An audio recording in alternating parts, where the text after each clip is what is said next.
اللہ تعالیٰ کے فضل و کرم سے ذوالحجہ کے پہلے 10 دن ابھی چل رہے ہیں۔ آج 5ویں تاریخ ہے اور اللہ تعالیٰ نے ان 10 دنوں میں جو فضیلتیں رکھی ہیں ان کا کچھ بیان میں نے پچھلے جمعہ میں کیا تھا، جس کا خلاصہ یہ ہے کہ حدیث میں رسول کریم صلی اللہ علیہ وسلم کا یہ ارشاد مروی ہے کہ اللہ تعالی کو کسی بھی دن میں اپنی عبادت کرنا اتنا زیادہ محبوب نہیں ہے جتنا ان 10 دنوں میں۔ ہر قسم کی عبادت کی فضیلت ان 10 دنوں میں بڑھ جاتی ہے۔ خاص طور پر دن میں روزہ رکھنا، رات کے وقت میں جتنا ہو سکے اللہ تعالیٰ کے حضور حاضر ہو کر نمازیں پڑھنا، صدقہ خیرات کرنا، اور حدیث میں تحلیل اور تکبیر کے الفاظ بھی آئے ہیں کہ لا الہ الا اللہ کا کثرت سے پڑھنا، اللہ اکبر کا کثرت سے پڑھنا۔ اور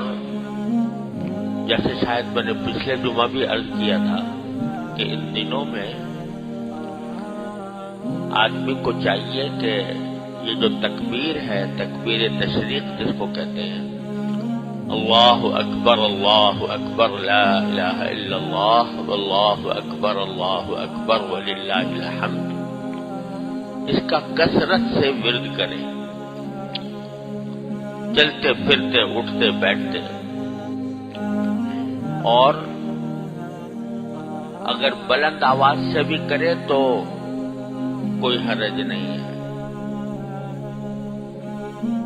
بازاروں میں جاتے ہوئے بھی، گھروں میں داخل ہوتے ہوئے بھی، گھروں سے باہر نکلتے ہوئے بھی اللہ اکبر لا الہ الا اللہ واللہ اکبر وللہ الحمد، یہ اللہ تعالیٰ کی کبریائی بیان کرنے کے دن ہے۔ لیکن 9 ذوالحجہ سے پہلے یہ تکبیر بہتر تو ہے کہ یہ آدمی پڑھتا رہے، واجب نہیں، لیکن 9 تاریخ سے عرفے کا جو دن 9 تاریخ ہے، اس کی فجر سے لے کر اور 13 ذوالحجہ کی عصر تک ہر نماز کے بعد بلند آواز سے یہ تکبیر پڑھنا واجب ہو جاتا ہے۔ اللہ اکبر لا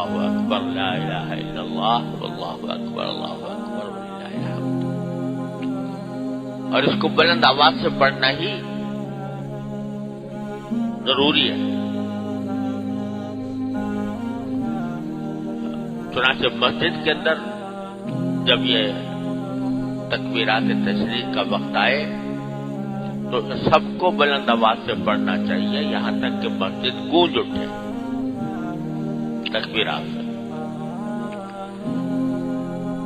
اللہ تبارک و تعالی نے ان 10 دنوں میں سے ہر ایک دن کی فضیلت رکھی ہے۔ ابھی آج ہمارے ہاں 5 تاریخ ہے، سعودی عرب میں 6 ہوگی، اور پرسوں اتوار کے دن وہ وہاں سے حج کے ارکان شروع ہو جائیں گے۔ مینا میں لوگ جا کے مقیم ہوں گے، اور 9 تاریخ کو جو ہمارے ہاں 8 تاریخ ہوگی، ہمارے ہاں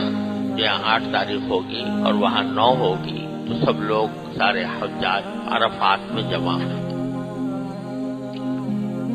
تو اللہ تبارک و تعالی نے عرفے کے دن کو ان 10 دنوں میں سب سے زیادہ فضیلت دی۔ عرفے کا دن 9 ذوالحجہ، وہ سب سے زیادہ فضیلت کا دن ہے. جیسے میں نے پچھلے بیان میں عرض کیا تھا کہ 10 دن جو گزر رہے ہیں، یہ 10 دنوں سے مراد 9 دن ہیں. ان 9 دنوں میں سے ہر ایک دن ایک روزے کا ثواب 1 سال کے روزے کے برابر ہوتا ہے. اور عرفے کے دن اگر کوئی شخص روزہ رکھے تو اس میں رسول اللہ صلی اللہ علیہ وسلم کا یہ ارشاد مروی ہے کہ مجھے اللہ تعالی کی رحمت سے امید ہے کہ ایک عرفے کا روزہ 1 سال پہلے کے اور 1 سال بعد کے گناہوں کو معاف کر دے. یہ بات میں پہلے بھی کئی مرتبہ کہہ چکا ہوں کہ یہ جو حدیثوں میں آتا ہے کہ گناہ فلاں عمل سے گناہ معاف ہو جائیں گے، فلاں عمل سے گناہ معاف ہو جائیں گے، تو اس سے مراد صغیرہ گناہ ہوتے ہیں، چھوٹے گناہ. جو کبیرہ گناہ ہوتے ہیں وہ بغیر توبہ کے معاف نہیں ہوتے. اور جن گناہوں کا تعلق بندوں کے حقوق سے ہوتا ہے، کسی بندے کو کوئی نقصان پہنچا دیا، اس کو کوئی تکلیف پہنچا دی، اس کا کوئی مالی حق ضبط کر لیا، یہاں تک کہ اس کی غیبت کر دی اور اس کے اوپر بہتان لگا دیا، یہ گناہ کسی بھی عمل سے معاف نہیں ہوتے، بلکہ انسانوں سے جب تک معافی نہ مانگی جائے، جن کا حق طلب کیا گیا ہے، اس وقت تک معاف نہیں ہوتے. لیکن چھوٹے موٹے گناہ جو ہم کرتے رہتے ہیں ان کے لیے یہ کفارہ بن جاتا ہے 1 سال پہلے کے گناہوں کا اور 1 سال بعد کے گناہوں کا عرفے کے دن کا روزہ.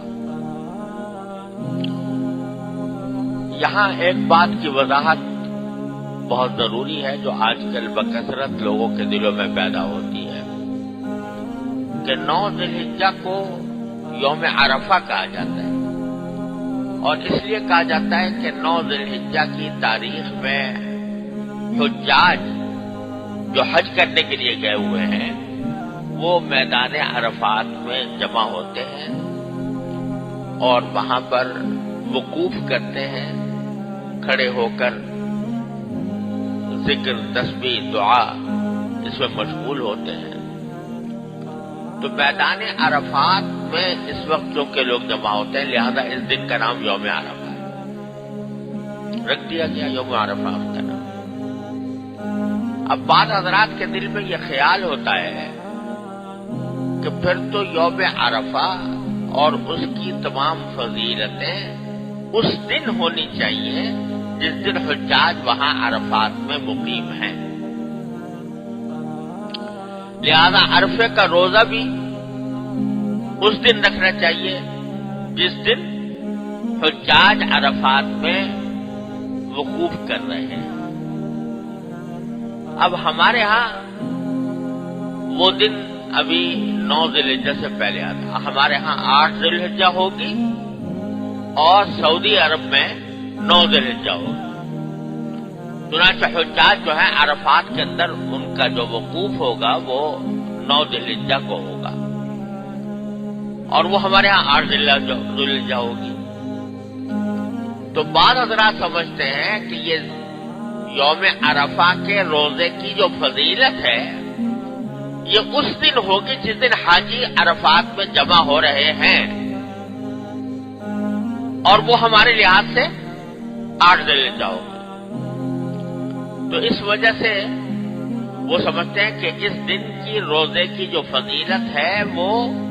وقوف عرفات کے ساتھ منسلک ہے، اس کے ساتھ نتھی ہے، اور جب وہاں جمع ہوں گے تو اس وقت ہم روزہ رکھیں گے تو عرفے کی روزے کی فضیلت ہو. اس میں یہ بات تو میں پہلے کہہ چکا ہوں کہ ان 9 دنوں میں سے کسی دن بھی روزہ رکھے تو آدمی فضیلت ہے اس کی 1 سال کے روزے کے برابر. لیکن یوم عرفہ کی جو فضیلت ہے وہ 9 ذی الحجہ کی وجہ سے ہے،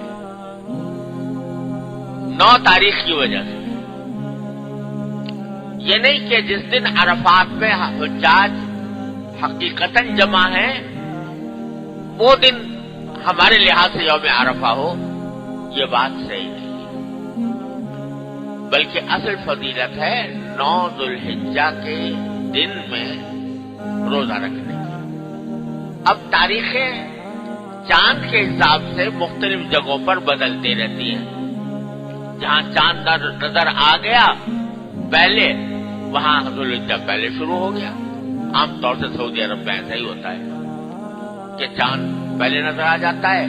تو ان کا ایک دن عید بھی ایک دن پہلے ہوتی ہے، رمضان بھی ایک دن پہلے شروع ہوتا ہے اکثر و بیشتر، الا ماشاءاللہ۔ تو اب ہم مکلف ہیں اس بات کے کہ ہم اپنی رویت کے حساب سے جس دن ہمیں جو چاند نظر آیا اس کے حساب سے جو ہماری تاریخ چل رہی ہے، اس میں جب 9 ذو الحجہ کا دن آئے گا تو ہمیں وہ ہمارے لحاظ سے وہ دن ہوگا عرفے کا دن، اور جب ہمارے لحاظ سے وہ عرفے کا دن ہوگا، نہیں نام ہو اس کا نام عرفہ، نام یوم عرفہ رکھ دیں گے، 9 ذو الحجہ اصل مقصود ہے، تو 9 ذو الحجہ ہمارے ہاں جس دن واقع ہوگی اس دن کا روزے کا وہی حکم ہوگا انشاءاللہ جو عرفات یوم عرفہ کے روزے کا حکم ہوتا ہے، اس کی جو فضیلت ہے وہ اس دن حاصل ہوگی۔ اس کو سمجھنے کے لیے یہ جو بعض لوگ کہتے ہیں نا کہ عرفے کی فضیلت، یوم عرفہ کی فضیلت یعنی اس کے روزے کی فضیلت وہ عرفات میں وقوف کی وجہ سے ہے،